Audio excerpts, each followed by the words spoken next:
Bonjour à tous. Alors, en général, euh, c'est pas la première fois que j'en parle, mais j'ai envie d'insister là-dessus parce que parce que c'est quelque chose de très important dans le sens où en fait ce qui se passe c'est que l'homme lui-même il se bloque de par des mécanismes psychologiques, donc des réflexes, des façons de penser. Disons, il est conditionné, il s'est auto-conditionné à cause de son environnement. Euh, donc ce conditionnement est tellement ancré qu'il fonctionne d'une façon où il est limité parce qu'il n'envisage pas d'autres façons de fonctionner. J'insiste qu'il n'y a pas de mauvaise façon de fonctionner. Il y a des gens qui recherchent à évoluer au niveau de la perception des choses, au niveau de tous les domaines, dans le sens où une évolution en soi, ça ne touche pas qu'un domaine, ça touche tous les domaines. Donc la perception des choses, elle change, mais de manière globale, pas uniquement dans un domaine. Donc ce que je veux dire, c'est que la croyance en nos capacités, croire qu'on fonctionne d'une certaine façon, c'est se limiter. On peut fonctionner d'une certaine façon, mais envisager. Ce que je veux dire, c'est qu'on ne fonctionne pas que d'une seule façon. D'ailleurs, nous ne fonctionnons pas comme ça. C'est une façon de fonctionner. S'il y a une grande différence, dans le sens où le comportement n'est pas quelque chose qui peut être possédé. C'est quelque chose c'est quelque chose qu'on utilise. Ce que je veux dire, c'est que c'est l'expérience qui fait que on fonctionne de telle ou telle façon. Il n'y a aucune façon de fonctionner qui est imprimée à l'indélébile dans une personne, dans le sens où la personne, elle peut changer de façon de fonctionner. Donc le comportement, c'est pas quelque chose qui se possède, c'est quelque chose qu'on utilise. C'est pas quelque chose qui est propre à la personne en elle-même. Les gens qui se disent orgueilleux, voilà, par exemple, il y a des gens qui se disent oh oui, moi je suis orgueilleux, j'en peux rien, c'est comme ça. C'est une erreur de croire que la personne ne peut pas se débarrasser de son orgueil. La jalousie, c'est la même chose. On sait que ça fait souffrir la jalousie. Alors, je veux dire, la personne, elle se dit jalouse, mais point barre, oh moi je suis jaloux, je peux pas accepter ça. Moi je peux pas accepter ça. Mais c'est faux, dans le sens où, oui, il y a des choses qu'on ne doit pas accepter, on est bien d'accord, mais c'est le comportement qu'on a par rapport à nous qui n'est pas, je veux dire, en adéquation avec notre bien-être, dans le sens où oui, on ne peut pas accepter le comportement de notre conjoint si elle fait quelque chose de, disons, déplacé par rapport au côté sain du couple, mais c'est notre réaction qui va plutôt changer quand on devient plus conscient, dans le sens où, voilà, mais si ma femme est amenée à me quitter, mais je ne vais pas m'accrocher comme une sangsue à elle, dans le sens où si elle a besoin de me quitter pour telle ou telle raison, c'est un exemple, ben moi je réagirai un maximum sans m'accrocher comme une sangsue, sans péter un câble. Je veux dire, c'est pas de l'amour s'approprier une personne, elle ne m'appartient pas. C'est pas on ne peut pas appartenir à quelqu'un. C'est comme les enfants, je veux dire, les enfants ne nous appartiennent pas. On est là pour les accompagner, mais ils ont notre sang, mais leur conscience, elle leur appartient à eux-mêmes, pas à nous en tant que parents. Donc, ce que je veux dire, c'est que les différentes façons qu'on a fonctionné dans le passé, parce que là, il y a rien, il y a pas à aller dans tous les sens. On voit qu'il y a de plus en plus de personnes qui fonctionnent de plus en plus différemment, qui se détachent de la façon dont fonctionne la collectivité en général et de la façon dont a fonctionné la collectivité en général. On voit qu'il y a une certaine manifestation chez certains individus qui en ont marre de vivre d'une certaine façon et de subir la vie. Donc, on voit que il y a plusieurs aspects de la personnalité qui fait que les gens, plus ils se détachent de leur personnalité, plus ils profitent de la diversité et de la facilité de vivre, disons. Les gens sortent de leur zone de confort, ça déstabilise forcément, mais en sortant d'une zone de confort, voient que il y a des choses plus vastes qui s'offrent à eux. C'est comme ça.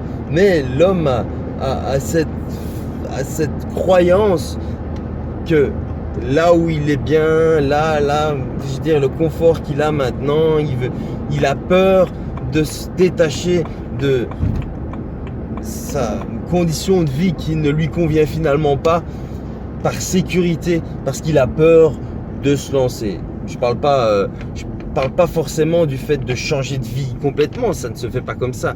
Il y a plusieurs mécanismes qui se mettent en place au départ. Ça peut commencer par des petites choses et après finalement prendre des décisions un peu plus grandes si c'est nécessaire.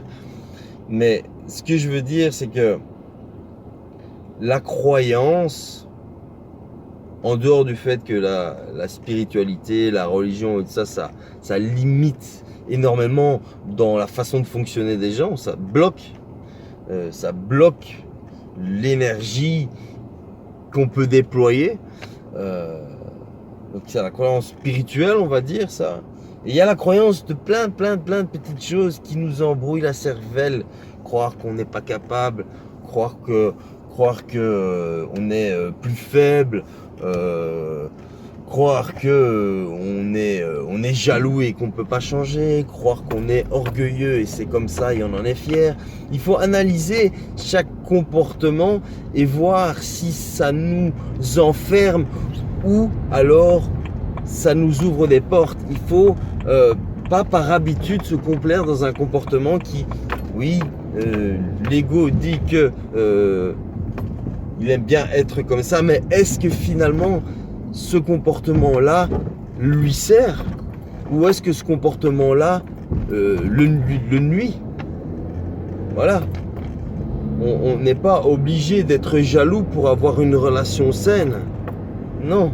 Et puis au fur et à mesure qu'on se détache de ces souffrances, parce que ce sont des souffrances, au fur et à mesure où on se détache de ça, il y a d'autres portes qui s'ouvrent à nous et on a tendance à être orienté naturellement vers d'autres choses.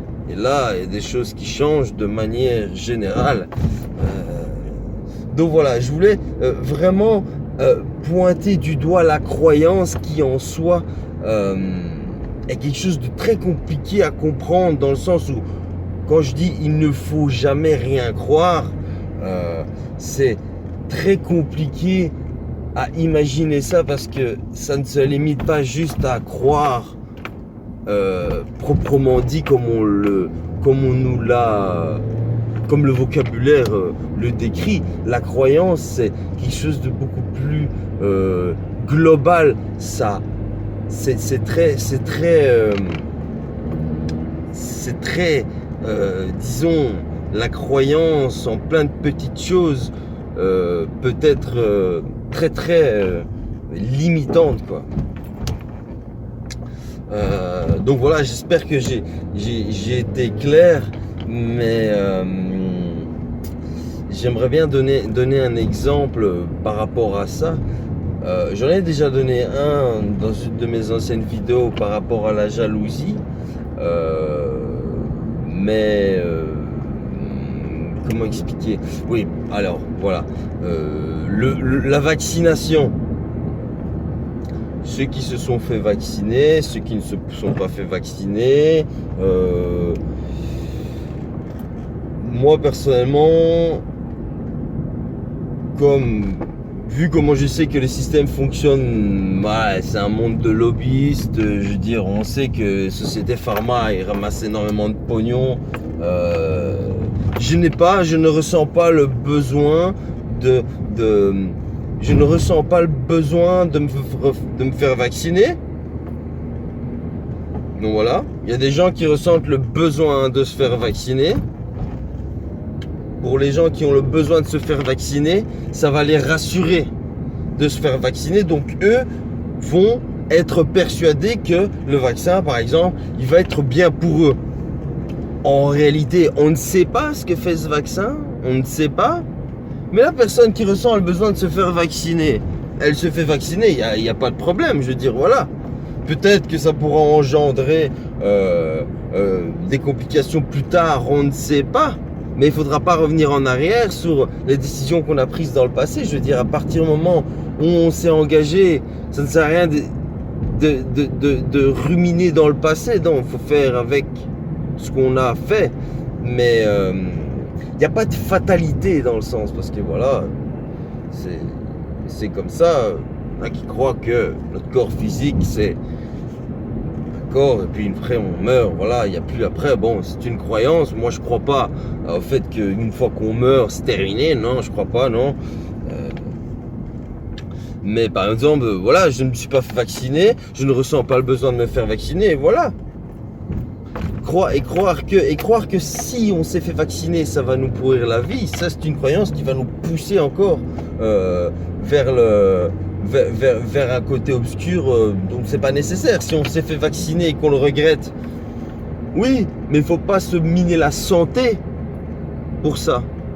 Que ce vaccin soit bon ou pas, moi personnellement, je doute que ce soit quelque chose qui va nous sauver connaissant le système. Mais si on s'est fait vacciner, il est inutile de croire qu'on va crever parce qu'on s'est fait vacciner, mais il faut prendre en compte le fait que ça puisse engendrer certains dégâts. Mais c'est pas la fin du monde, hein, la vie continue.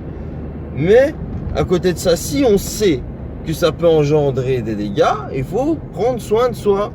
C'est pas parce qu'on s'est fait vacciner par le corona qu'on va crever, c'est ça que je veux dire. Voilà, si la conscience a décidé de survivre, elle survivra. Si la conscience a décidé de se battre, elle se battra. C'est tout, c'est comme ça. Il n'y a pas de fatalité. Donc voilà, ça c'est un exemple de la croyance. Plus on croit à quelque chose, plus psychologiquement on va être embobiné et le corps va subir certains dégâts. C'est tout, c'est comme ça. Je pourrais citer peut-être un autre exemple qui vient comme ça.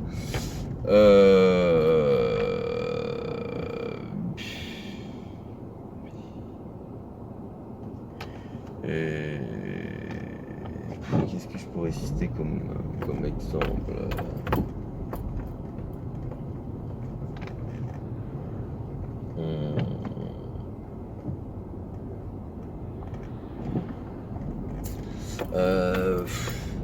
Voilà. Des parents s'inquiètent pour leur enfant parce que voilà, l'école c'est pas son délire, ils préfèrent aller travailler ou faire un truc un peu plus technique où ils travaillent plus dans le manuel. Je donne un exemple, hein. Voilà, donc les parents s'inquiètent pour leur enfant qui n'est pas très scolaire, qui n'est pas très studieux, parce que voilà, les parents croient qu'il faut avoir de grands diplômes pour réussir dans la vie, nanani, nanana. Donc les parents, parce qu'ils croient, ils sont persuadés que c'est important pour leur enfant d'étudier. Du coup, ils vont se mettre dans un état d'esprit qui va ronger un petit peu la relation entre eux et leur enfant. Mais ça se peut, le gamin, il n'a pas le besoin d'étudier pour se sentir bien. Il préfère, je sais pas moi, trouver un travail manuel ou quelque chose qui va le combler complètement. Donc, ce que les parents croient bon pour leurs enfants n'est pas forcément bon pour leur enfant lui-même. Donc voilà, cette croyance que la croyance peut engendrer énormément de choses. Et c'est ça que je veux dire par la croyance. Si votre enfant, voilà, il veut pas faire des études, ça sert à rien de lui commencer à lui taper sur la tête pour étudier. C'est pas comme ça qu'il va. C'est pas comme ça qu'il va. Si maintenant on estime que c'est très important, voilà, on peut discuter avec lui calmement et voir un peu les choses avec lui, mais calmement. Faut pas s'exciter, s'emballer, s'accrocher à des principes qui sont peut-être périmés. Donc voilà, la croyance c'est quelque chose d'assez complexe à expliquer. En tout cas, le terme croyance qui est vu d'un certain point de vue, parce que bon, voilà, on arrive à un moment donné où tous les mots, il y a certains aspects de la forme qui changent, disons. On peut pas continuer à fonctionner d'une façon qui ne mène nulle part. Donc voilà, j'espère que j'étais clair.